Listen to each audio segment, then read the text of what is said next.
Dito tayo sa Manila Hotel, Manila. Puntahan natin yung pre-fashion show event ng Philippine Council of Surgeons. Ganda ng Manila Hotel, oh. Walang pagbabago. Sobrang ganda. Very elegant pa din. Punta tayo sa salon. Hindi ko lang kung bakit salon na pupuntahan natin. Anyway, pasok tayo.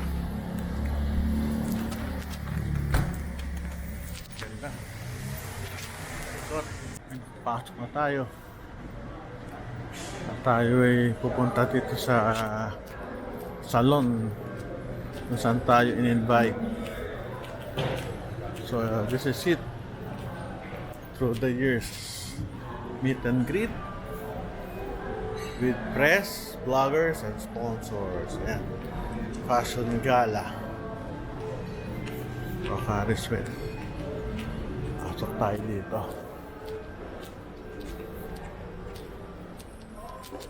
Hello, welcome to my channel. Official vlogger. Ito kainin natin ngayon. Umaga, carbonara. Iba-vlog natin itong fashion show na Philippine Council of Surgeons.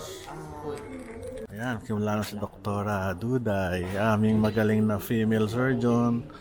And these are the different textiles na gagamitin sa fashion show. You're the owner ba? No, I'm the friend of Twinkle Ferrari and Okay. I'm from India. My name is Vyas. India, okay. I'm just here to Good help. morning, everyone. Thank you for joining Thank us you. for this morning's So, ang galing, meet oh. and greet. Tingnan nyo. I'm Dr. Bernice. Ito yung mga damit na susuot. For this morning's event. We'd like to invite everyone to please rise for the invocation. This is the designer. Let us stand.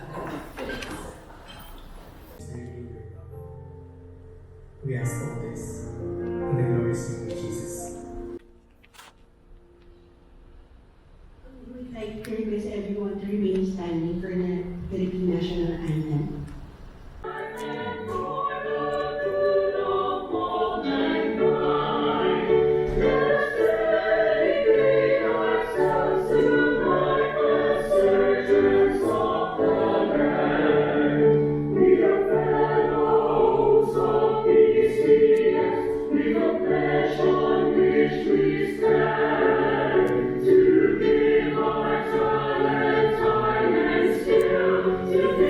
Philippine Council of Surgeons hymn.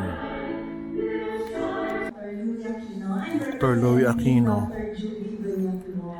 Opening remarks. So, first let me greet, of course, Miss Twinkle, our designer, and her mom, and of course, Raymond, our fashion director, and all the organizers for this fashion show. Hello to all our media, our sponsors, and our bloggers.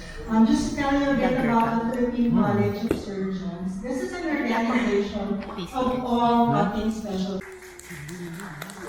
Ito yung textiles na gagamitin for the fashion show. The designer, director natin. Yes, meron akong pagkain bago umuwi. Ito, meron pa kami dessert. Sarap niya, no? Nakain kami. So, okay, very good. Balik tayo sa kotse. Tapos na.